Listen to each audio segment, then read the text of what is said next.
So இன்னைக்கான முக்கியமான நியூஸை பார்க்கலாம். First, Bengal SIR nears end. Another 6 lakh names may be deleted as hearings conclude. 58 lakh already removed. ஆக்சுவலா news என்ன அப்படின்னா பிட்டா இருக்கிறதுனால அது சரியா புரியல, சொல்றேன் கிளீனா. ஓவர்வியூ, நியூஸோட ஓவர்வியூ என்ன அப்படின்னா, SIR ஸ்பெஷல் இன்டென்சிவ் ரிவிஷன் அப்படின்றது டெலிஷன் ஆஃப் ஓட்டர்ஸ், யாரெல்லாம் இல்லையோ, ப்ரூஃப் இல்லையோ, இந்த நேம் டெலீட் பண்ற வேலை நடந்துட்டு இருந்தது, அதுதான் ஸ்பெஷல் இன்டென்சிவ் ரிவிஷன். ஸோ அதுல தவறுதலா யாராவது நேம் டெலிட் ஆயிருந்ததுன்னா அவங்க அப்பீல் வரலாம். எதுக்கு அப்பீல் வரலாம்னா, தன்னோட பேரை இன்க்ளூட் பண்றதுக்கு அப்பீல் வரலாம். அதுக்கு ஒரு டேட் பிக்ஸ் பண்ணியிருந்தாங்க. அந்த டேட் தான் 14 பிப்ரவரி. இந்த டேட்ல அந்த தன்னோட ஓட்டு உரிமையை கேட்டு வந்தவங்களோட எண்ணிக்கை மிக குறைவா இருக்கு. அப்போ the people whose names are deleted, they are not coming forward to acquire their to add their name in the list. So அந்த கேட்டகரியில இருந்து நிறைய நேம்ஸ் டெலீட் ஆயிருக்கு. ஸோ இதுதான் நியூஸ், ஓகேவா? அப்போ அதுல இந்த சீஃப் எலெக்ஷன் கமிஷனர் ஒரு அதிருப்தி தெரிவிச்சிருக்காரு. என்னன்னா, டிஸ்ட்ரிக்ட் எலக்டோரல் ஆபீசர், அதாவது டிஸ்ட்ரிக்ட் மேஜிஸ்ட்ரேட், ஒரு டிஸ்ட்ரிக்ட்ல டிஸ்ட்ரிக்ட் மேஜிஸ்ட்ரேட் ஒரு ஐஏஎஸ் ஆபீசர் இருப்பாங்க. அந்த ஐஏஎஸ் ஆபீசர் தான் டிஸ்ட்ரிக்ட் எலக்டோரல் ஆபீசராகவும் ஒர்க் பண்ணுவாங்க. ஸோ அப்படி அந்த ஆபீசர் சரியா கைட்லைன்ஸை ஃபாலோ பண்ணல அப்படின்னு சொல்லியிருக்காரு. ஸோ இது ரெண்டு தான் இப்போ இந்த நியூஸோட பேஸ்லைன். ஸோ அதுல உள்ள என்னன்னா பிலிம்ஸுக்கு தேவையோ அதை மாதிரி எடுத்து பார்க்கணும். ஃபர்ஸ்ட், ஆல்ரெடி ரிமூவ், இது வரைக்கும் ரிமூவ் ஆனது 58 lakh, ஓகேவா? Facing deletion. ஸோ இப்போ லாஸ்ட் டேட்ல வர போறவங்க இல்லையா, வராம இருந்து மிஸ் ஆக போறவங்க இந்த 6.25 lakh. அப்போ டோட்டலா இப்ப இருக்கிற கரண்ட் ஓட்டர்ஸ் 7.08 crore தான் பெங்காலை பொறுத்த மட்டும். அப்போ deletion, actual deletion of voters list due to எஸ்ஐஆர்னா அந்த 1 கோடிக்கும் அதிகமா ஆகுது. இதுதான் news. Approximately 1.36 voters. So political confrontation. இப்போ இதுல இந்த நியூஸ் பெங்காலை பொறுத்த வரையில ஒரு பாஸ்ட் 2 weeks பேக் என்னன்னா, சீஃப் மினிஸ்டர் மம்தா பானர்ஜி ஸ்ட்ரெயிட்டா அவங்களே சுப்ரீம் கோர்ட் முன்னாடி நின்று வாதாடினாங்க. ஸோ அவங்க ஒரு லாயர் இல்லை, ஆனா ஆஸ் அ சிட்டிசனா தன்னை முன்னிறுத்தி தன்னோட வாதங்களை முன் வச்சாங்க. ஸோ அந்த மாதிரி அக்கேஷனும் தொடர்ந்து பொலிட்டிசைஸ் பண்றதுக்கு, இந்த எஸ்ஐஆர பொலிட்டிசைஸ் பண்றதுக்கு நடந்துட்டு தான் இருக்கு, ஓகேவா? அதுல ஒரு பார்ட் தான் இப்போ இதுல சொல்லியிருக்கு. Chief minister Mamata Banerjee personally challenge SIR in the supreme court, ஓகேவா? இப்ப சொன்னதுதான். Assembly election due in March April 2026. So இப்போ இந்த ட்ரெண்ட், இப்போ இந்த எஸ்ஐஆர் ஃபுல்லா அப்டேட் ஆகி வந்துருச்சு அப்படின்னா, வந்த உடனே மேல எலெக்ஷன் 2026 மேல எலெக்ஷன். ஸோ இப்போ இந்த ஆக்சுவல் டெலிட்டட் ஓட்டர்ஸ் இருக்காங்க இல்லையா, they might bring changes in the election result. ஏன்னா அவ்வளவு மாஸ், கிட்டத்தட்ட 1 கோடியே 30 லட்சம் பேர், 36 லட்சம் பேரோட ஓட்டர்ஸ் லிஸ்ட் ஓட்டர் லிஸ்ட்ல இருந்து நீக்கப்பட்டிருக்காங்க. Legal framework. ஸோ இப்போ இந்த எஸ்ஐஆர் முன்னிறுத்தி நடத்திருக்கிறதுக்கு legal framework according to the article 324 அப்படிங்கிறது எலெக்ஷன் கமிஷன் எலெக்ஷன் நடத்துறதுக்கு, அசம்பிளி அண்ட் பார்லிமெண்ட் எலெக்ஷன் நடத்துறதுக்கு என்னவெல்லாம் செய்யலாம் அப்படிங்கறத சொல்றது ஆர்டிகல் 324. அதன்படியும் and then electoral rules 1960, representation of people act 1950, இதன்படியும் தான் இந்த ஸ்பெஷல் இன்டென்சிவ் ரிவிஷன் நடந்துட்டு இருக்கு, ஓகே? கீ அப்ஜெக்டிவ் என்ன? Remove duplicate entries and deceased person தான் டெத் ஆனவங்க. Ensure inclusion of eligible voters. ஒருத்தவங்க ஃபார்ம் 6, 7, 8 அப்படின்னு இருக்கு. இன்க்ளூஷன் பண்றதுக்கு ஃபார்ம் 6, எடிட் பண்றதுக்கு எல்லாத்துக்கும் ஒரு ஃபார்ம் இருக்கு. அந்த ஃபார்ம் படி உள்ள ஆட் ஆயிப்பாங்க, ஓகேவா? Maintain neutrality and transparency, conduct evidence-based verification. Evidence-based na they will ask for some documents. என்னன்னா birth certificate இல்ல ரேஷன் கார்டோ இல்ல some voter ID-யோ ஏதாவது ஒரு கேட்பாங்க. அதுதான் evidence-based. Field verification. Critical verification process எப்படி நடக்கும்னு சொல்ல. Field verificationனா block level officers, அவங்க பிரைமரி யாரா இருப்பாங்கன்னா டீச்சர்ஸா இருப்பாங்க. டீச்சர்ஸ் இல்ல ரெவன்யூ டிபார்ட்மெண்ட் ஆட்களா இருப்பாங்க. அவங்களுக்கு டோர் டு டோர், வீடு வீடா போயிட்டு அந்த வீட்டுல இருக்கவங்க நம்பர் நேம் எல்லாம் அழைச்சு இந்த லிஸ்ட்ல இருக்கான்னு பார்த்து செக் பண்ணி பிசிக்கல் வெரிஃபிகேஷன் பண்ணுவாங்க. அதுதான் field level verification. And claims and objection. So இப்போ a person want to add his name in the listனா he will file form 6. Form 6ல தன்னோட நேம், அட்ரஸ் எல்லாத்தையும் ஃபில் பண்ணி சப்மிட் பண்ணாங்கன்னா, if at all the details are proven one அப்படின்னா, true ஒன்னா, they will be included in the SIR, ஓகேவா? Form 7னா deleted, இவ டெத் ஆனவங்க, இப்போ சம் 2 weeks பேக் ஒரு நியூஸ் என்னன்னா, ராஜஸ்தான்ல என்ன ஆயிடுச்சுன்னா, இந்த ஃபார்ம் டெலிஷன் இருக்கு இல்லையா, ஃபார்ம் 7, இந்த ஃபார்ம் 7 அனானிமஸா யாரோ ஒருத்தவங்க, இப்ப சப்போஸ் ஒரு 10 பேரோட நேம் நீக்கணும்னு சொல்லிட்டு சம்பந்தமே இல்லாம ஒரு 11வது ஆள் ஃபார்ம் ஃபில் பண்ணி ஃபைல் பண்ணிருக்காங்க. ஸோ இதெல்லாம் கிளிச்சஸ், இதெல்லாம் வந்து நம்ம சரி வந்துக்கிட்டு தான் வரணும். அதுக்கான ஃபார்ம் தான் இந்த ஃபார்ம் 7. ஆக்சுவல் ரீசன் என்ன, டெத் ஆனவங்க இல்ல பர்மனண்டா மைக்ரேட் ஆனவங்க இவங்கெல்லாம் பார்த்து கன்ஃபார்ம் பண்ணி இந்த ஃபார்ம் 7 யூஸ் பண்ணி அந்த எலக்டோரல் லிஸ்ட்ல இருந்து நேம் எடுக்கணும். அதுதான் ஃபார்ம் 7. ஃபார்ம் 8னா கரெக்ஷன், நேம் ஸ்பெல்லிங் கரெக்ஷன் இந்த மாதிரிலாம் இருக்கலாம், அது ஃபார்ம் 8. ஓகேவா? Technology, ERONET, digital tools. ERONET அப்படின்னா எலெக்ஷனுக்காக போயிட்டு ஒரு எலெக்ஷன் ஆபீசர்ஸ் யூஸ் பண்றதுக்கு. ஸோ ஆப் டிஜிட்டலா இன்க்ளூட் பண்ணி இந்த எஸ்ஐஆர் கண்டக்ட் பண்றாங்க. And then second news, Tamil Nadu government disposes 5,000 to 1.31 crore women ahead of polls. Stalin accuses conspiracy to stop the scheme. So ஆக்சுவலா இந்த நியூஸ் எதுக்காக அப்படின்னா, இப்போ எலெக்ஷன் வரப்போகுது தமிழ்நாட்டுக்கு எலெக்ஷன் வரப்போற டைம்ல 5,000 ஒரு எலிஜிபிள் விமனுக்கு 5,000, ஹவுஸ் ஹோல்ட் விமனுக்கு 5,000 போடுறாங்க. ஸோ இது இந்த அக்கேஷனையும் எலெக்ஷன் ஓட்டிங்க டிஸ்டர்ப் பண்ற மாதிரி பிரைப்னு ஒன்று சொல்லுவாங்க. ஸோ அந்த பிரைப் லைனுக்குள்ள இந்த 5,000 வராது. அது ஏன் அப்படிங்கிறத பார்க்கணும். ஏன்னா it will influence the voters. ஓகேவா? அதனாலதான் இந்த நியூஸ் எடுத்திருக்கோம். ஃபர்ஸ்ட் அந்த 5,000 எப்படி பிரேக் பண்றாங்கன்னு. ஃபர்ஸ்ட் ரெகுலர் மந்த்லி, ஆல்ரெடி கலைஞர் மகளிர் உரிமை தொகை திட்டம் அப்படின்னு சொல்லி ரெகுலரா எப்பயுமே 1,000 கொடுக்குறாங்க. ஸோ 3 அட்வான்ஸா மார்ச் ஏப்ரல், அப்ப பிப்ரவரி மந்த்துக்கான 1,000, மார்ச் ஏப்ரலுக்கான 2,000, and then special summer aid வெயிட்கால தொகை அப்படின்னு சொல்லிட்டு 2,000, ஒட்டுமொத்தம் 5,000 இப்ப இந்த மந்த் டிஸ்போஸ் பண்ணிருக்காங்க. இப்படியே ரீஎலெக்டட். ஸோ இது பொலிட்டிக்கல், இது தேவையில்ல.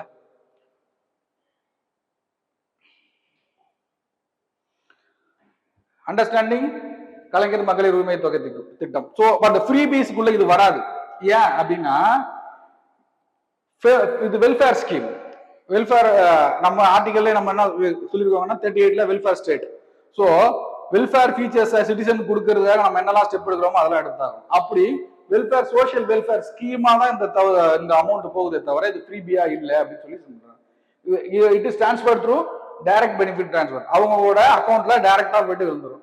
1,000 monthly assistance based on ration card and income criteria. BPL families income criteria வச்சுதான். Suppose if a woman is employed in the government, இல்ல if she had property more than certain margin அப்படின்னா அவங்களுக்குலாம் இந்த amount வராது. Legal welfare scheme versus electoral freebie, ரெண்டுத்துக்கு வித்தியாசம் என்னன்னு பார்க்கணும். First, court and constitutional expert difference between targeted welfare and electoral inducement. Targeted welfare அப்படின்னா இப்ப எலக்டோரல் ஃப்ரீபி அப்படின்னா if a leader want to influence every voters na he will establish or he will give the freebies to every voters தான். ஆனா இங்க மகளிர் உரிமை தொகை திட்டம் it is targeting the poor or vulnerable women. அப்போ இது அந்த இடத்துல டிஃபர் ஆகுது. ஓகேவா? அது மட்டும் இல்லாம பொலிட்டிக்கா ஒரு ரீசன் சொல்றாரு ஸ்டாலின் சிஎம். என்ன சொல்றாருன்னா, சம் லீகல் சேலஞ்சஸ் கொடுத்து இந்த மந்த்லி 1,000 வர்றதை ஸ்டாப் பண்றதுக்கு பிளான் பண்றாங்க. So we are giving in advance அப்படின்னு சொல்லி சொல்றாங்க.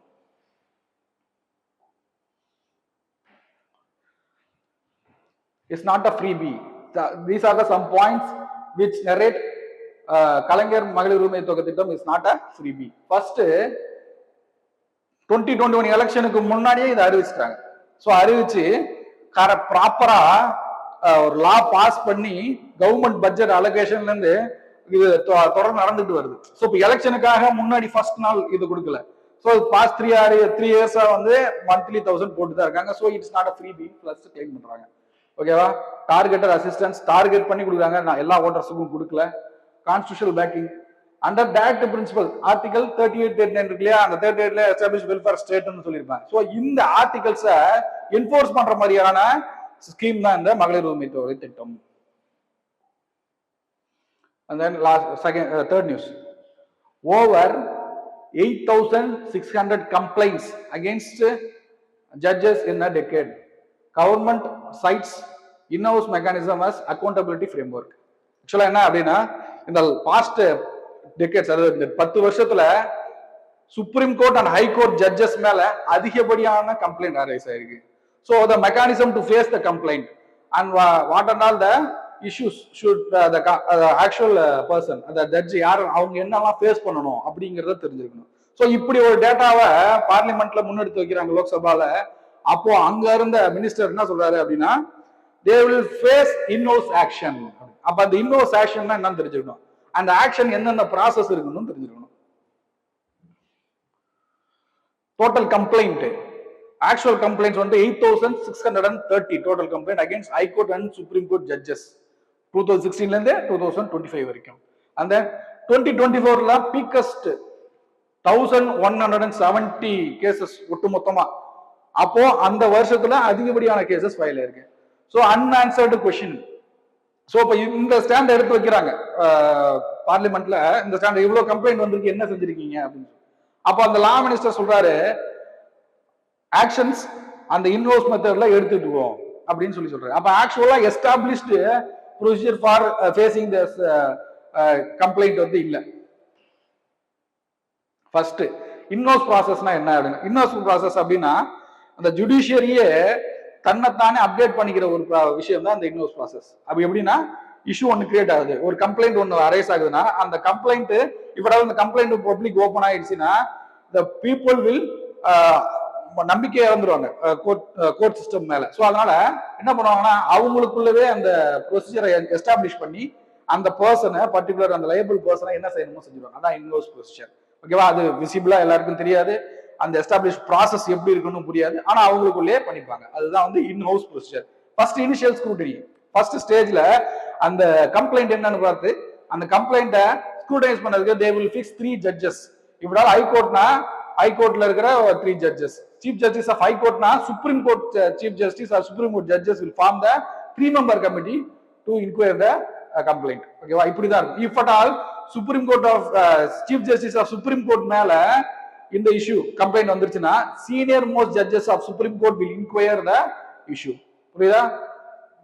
அண்ட் தென் பிரிலிமினரி எக்ஸாம் நடக்கும், இன்கொயரி அண்ட் அவுட்கம். அவுட்கம் என்னவா இருக்கும்னு பார்க்கணும். அவுட்கம் வந்து அடுத்த ஸ்லைட்ல வரும். இதுக்கான லீகல் பேசிஸ் என்னன்னா, article 124 clause 4 217 formal impeachment process for supreme court high court judges. இது வந்து கான்ஸ்டிடியூஷன்ல ஒரு ஜட்ஜ் தப்பு பண்ணா அவங்களை என்ன செய்யலாம் அப்படிங்கிற ப்ரொவிஷன் தான் இது. ஓகேவா? In house procedure not in constitution framed by judiciary as itself. ஓகேவா? லேட் 1990s அதை ஃபார்ம் பண்றாங்க. அட் லாஸ்ட் 2014ல ரிஃபைன்ட், அது ஒரு வெல் டிஃபைன்டு ஷேப்ல இருக்கிறது 2014ல. Who can complain? யார் கம்ப்ளைண்ட் பண்ணலாம்? First litigants or lawyers. லிட்டிகன்ஸ்னா அந்த நான் ஒரு கேஸ் ஃபைல் பண்ணி கோர்ட்ல வாதாடிட்டு இருக்கேன் அப்படின்னா நான் ஜட்ஜ் மேல கம்ப்ளைண்ட் கொடுக்கலாம், அதுதான் அந்த லிட்டிகன்ட். லாயர்னா இப்ப என்ன ரெப்ரசன்ட் பண்ற லாயர் கம்ப்ளைண்ட் கொடுக்கலாம், ஜெனரல் பப்ளிக் யார் வேணா கொடுக்கலாம், அதர் ஜட்ஜஸ். ஜட்ஜ் ஒரு ஜட்ஜ் மேல இன்னொரு ஜட்ஜ் கூட இந்த கம்ப்ளைண்ட்டை ஃபைல் பண்ணலாம். டிஸ்மிஸல் அப்ப பாசிபிள் அவுட்கம் அந்த ப்ராசஸ் இருக்கு இல்லையா, preliminary inquiry, outcome. Committee form பண்ணுவாங்க, இன்கொயரி பண்ணுவாங்க, அவுட்கம். அந்த அவுட்கம் என்னவா இருக்கலாம்? ஃபர்ஸ்ட் அந்த டிஸ்மிஸ் கம்ப்ளைண்ட், அந்த கம்ப்ளைண்ட் ஃபால்ஸா இருந்துச்சுன்னா அந்த கம்ப்ளைண்ட்டை டிஸ்மிஸ் பண்ணிடுவாங்க. வார்னிங் ஆர் அட்வைசர், இப்போ அந்த ஜட்ஜ் மேல வார்னிங் இந்த மாதிரிலாம் பண்ணக்கூடாதுன்னு சொல்லி வார்ன் பண்ணி விடுவாங்க. வித்ட்ரா ஜுடிஷியல் ஒர்க், அப்போ அவங்களுக்கு ஜுடிஷியரியா எந்த ஒரு கேஸ் அசைன் பண்ணக்கூடாதுன்னு ஒரு தீர்மானம் போட்டு அசைன் பண்றதை தடுக்க முடியும். அண்ட் தென் சீக் ரெசிக்னேஷன், பேசாம ரிசைன் பண்ணிட்டு போகணும்னு தடுக்க முடியும். இதெல்லாம் தான் அவுட்கம். இம்பீச்மெண்ட் ப்ராசஸ்ங்கிறது அந்த இன்ஹவுஸ், அதாச்சும் ஜட்ஜஸ் மட்டுமே இருக்கிற இன்ஹவுஸால செய்ய முடியாத ப்ராசஸ் இம்பீச்மெண்ட். ஏன்னா இம்பீச்மெண்ட் வந்து பார்லிமெண்ட்டுக்கு தான் பவர். ஓகேவா? and then last news, Supreme Court rules spectrum is public good, not private asset. Telecom companies can't own or sell it under IBC. First நியூஸோட பேக்ரவுண்ட் தெரிஞ்சுக்கணும். இப்போ ஒரு சர்வீஸ் இன்டர்நெட் சர்வீஸ் ப்ரொவைடர், யாரும் ஒரு Airtel, Aircel, BSNL அந்த மாதிரி இருக்காங்கன்னா அவங்க வந்து ஸ்பெக்ட்ரம்ல இருக்கிற ஒரு சர்டன் போர்ஷனை யூஸ் பண்ணிக்கலாம்னு சொல்லி கவர்மெண்ட் லைசன்ஸ் பண்ணுவாங்க. So if at all the company is going பேங்க்ரப்சினா the company does not have power to sell the அந்த portion of spectrum. ஒரு போர்ஷன் ஆஃப் ஸ்பெக்ட்ரம்னா எலக்ட்ரோமேக்னெட்டிக் வேவ்ஸ்ல இப்படி பார்ட் பார்ட்டா இருக்குன்னு வச்சுக்கோங்க. இப்ப இந்த பார்ட் அசைன்டு டு ஏர்டெல். அந்த ஏர்டெல் வந்து பிகமிங் பேங்க்ரப்சி அப்படின்னா தன்னோட சொத்துக்களை வித்து அந்த கடன் அடைக்கணும். அப்போ the Airtel will not or should not sell this rights. ஏன் அப்படின்னா கவர்மெண்ட் இந்த ஒட்டுமொத்த ஸ்பெக்ட்ரமே கவர்மெண்டோட property. Government just giving licence to use this. ஆனா அந்த உங்களோட ப்ராப்பர்ட்டி இல்ல அப்படின்னு கோர்ட் முடிவு பண்ணி சொல்றாங்க. புரியுதா? இதுக்குள்ள இருக்கிறத பார்க்கணும். நோ அசெட் ஸ்டேட்டஸ் சொன்னேன் இல்லையா? அந்த ஸ்பெக்ட்ரம்ல இருக்கிற ஒரு போர்ஷனை நீங்க யூஸ் பண்ணிக்கலாம், ஆனா அது உங்களோட அசெட் இல்ல. யூனியன் ஓனர்ஷிப், கவர்மெண்டோட ஓனர்ஷிப் தான் அது. Limited privileges, licence, get conditional, revocable rights. Revocable ரைட்ஸ்னா government has the power to revoke its licence. ஓகேவா? What ISP use? Electromagnetic spectrum. அந்த யூனிட் இப்ப மீட்டர் சென்டிமீட்டர் சொல்ற இல்லையா ஒரு லென்த், அப்போ அந்த ஸ்பெக்ட்ரம்ல இருக்கிறத ஹெர்ட்ஸ்ல கணக்கு பண்ணுவாங்க. ஓகேவா? அந்த குறிப்பிட்ட ஹெர்ட்ஸ் இவ்வளவு ஹெர்ட்ஸ், ஒரு 10 to 15 ஹெர்ட்ஸ் வந்து Airtel is allocated to use அப்படின்னா அது வரைக்கும் தான் அவங்க யூஸ் பண்ண முடியும். ஓகேவா? Trade off. இப்போ இதுல ஒரு சின்ன ஹையர் ஃப்ரீக்வன்சி எதுக்கு அதிகமா இருக்கோ அப்போ டேட்டா ஃபாஸ்டா ட்ரான்ஸ்ஃபர் பண்ணணும், ஆனா ஷார்ட் ரேஞ்ச்ல. ஸ்லோவர் டேட்டா எங்கன்னா லோ ஃப்ரீக்வன்சில. ஃப்ரீக்வன்சி கம்மியா இருந்துச்சுன்னா ஸ்லோவா டேட்டா ட்ரான்ஸ்ஃபர் பண்ணணும், ஆனா லாங்கர் கவரேஜ்ல. So ISP access the internet. ஐஎஸ்பினா இன்டர்நெட் சர்வீஸ் ப்ரொவைடர்ஸ். எந்த விதமாலாம் யூஸ் பண்றாங்க, நெட் யூஸ் பண்றாங்க அப்படின்னா ஃபர்ஸ்ட் வயர்ட் சர்வீஸ். இதுக்கு முன்னாடி போன்லாம் பாத்தீங்கன்னா லேண்ட் கனெக்ஷன் வயர் இருக்கும் இல்லையா? ஃபர்ஸ்ட் வயர்டு, அடுத்து வயர்லெஸ் 4G 5G, இப்போ இருக்க advance technology, and then last wifi service. Wifi சர்வீஸ்னா ஸ்மால் ரேஞ்சஸ்ல இப்போ வைஃபை இங்க ஸ்பாட் பண்ணி வச்சுட்டோம்னா அதுக்கு ஒரு ஹெர்ட்ஸ்ல அதுக்கு ஒரு ஸ்பெக்ட்ரம்ல தன்னோட டேட்டாவை ட்ரான்ஸ்ஃபர் பண்ணிட்டு இருக்கோம். அதுதான் நம்ம போன்ல யூஸ் பண்ணிருக்கோம். ஸோ இது ஒரு டைப். அப்போ 3 டைப்: வயர்டு, வயர்லெஸ், இப்போ அதுக்கப்புறம் wifi service. Spectrum allocation in India. So spectrum allocation எப்படி இருக்கு? ஐஎஸ்பிக்கு முதல்ல அந்த ஸ்பெக்ட்ரம் பார்ட்டா பிரிச்சு அதை ஆக்ஷனுக்கு விட்டுருவாங்க. அப்போ அந்த பிட்டிங் நடக்கக்குள்ள ஐஎஸ்பி வந்து சர்வீஸோட ஏர்செல்லோ பிஎஸ்என்எல்லோ வோடஃபோனோ வந்து பிட்டிங் பண்ணி அதை எடுப்பாங்க. ஓகே, லைசன்ஸ் பேமெண்ட், அந்த பேமெண்ட் கொடுத்துருவாங்க. டோட் ஆக்ஷன், அந்த ஆக்ஷனை ரிலீஸ் பண்றது யாருன்னா டோட், டைரக்டர் ஆஃப் டெலிகம்யூனிகேஷன். ஓகேவா? Licensed spectrum, mobile, unlicensed spectrum. So இப்போ இந்த ஸ்பெக்ட்ரம் இருக்கு இல்லையா? ஸ்பெக்ட்ரம்னா அலைக்கற்றை. அதுல லைசன்ஸ்னா இப்போ 4Gக்கும் 5Gக்கும் யூஸ் பண்றதுக்கு லைசன்ஸ் வாங்கி நம்ம பர்டிகுலர் ரேஞ்சில் நம்ம அதை ஒரு சர்வீஸ் ப்ரொவைடர் யூஸ் ஆகும். ஆனா வைஃபை பாத்தீங்கன்னா அது வந்து அன்ரெகுலேட்டட், அன்லைசன்ஸ்டு. ஏன்னா எங்க வேணா வச்சு யூஸ் பண்றாங்க. சும்மா question: the unprecedented scale of voter deletion in West Bengal raises fundamental questions about due process. So இப்போ வெஸ்ட் பெங்கால்ல டெலிஷன் ஆஃப் ஓட்டர்ஸ் அதிகமாக நடந்துருக்கு. அதுல அந்த ப்ராசஸ் மேலே கேள்வி வருது. எது என்னன்னா டிரான்ஸ்பரன்சி சரியா இல்லாத மாதிரி. வல்னரபிலிட்டி இன் மார்ஜினல் குரூப்ஸ்னா இப்போ சப்போஸ் பர்சனுக்கு வந்து சரியான டிஜிட்டல் லிட்ரஸி எல்லாம் இருக்குன்னா ஒன்ஸ் டெலிட் ஆன உடனே ஆன்லைன்ல ஃபைல் பண்ணி வாங்கியிருப்பாங்க. அப்ப அதெல்லாம் இல்ல. அப்ப அதனாலதான் அந்த வல்னரபிள் சொசைட்டி வந்து அதிகப்படியா பாதிக்கப்படுறாங்கன்னு சொல்றாங்க. Large scale excessive. Discuss the reference to the judicial observation and political response. இந்த சிச்சுவேஷன்ல ஜுடிஷியரி, அதாவது லா அப்ளிகபிள்ல இது கரெக்டா நடக்குதா, and then political response, opposition response எப்படி இருக்கு, இதெல்லாம் கிளப் பண்ணி தான் ஆன்சர் எழுதணும். மெயின்ஸ் ஆன்சர் எழுதி போட்டோ எடுத்து அப்லோட் பண்ணுங்க, கண்டிப்பா திருத்தி தருவோம். தேங்க்யூ. குருஷேத்ரா குருஷேத்ரா குருஷேத்ரா குருஷேத்ரா குருஷேத்ரா குருஷேத்ரா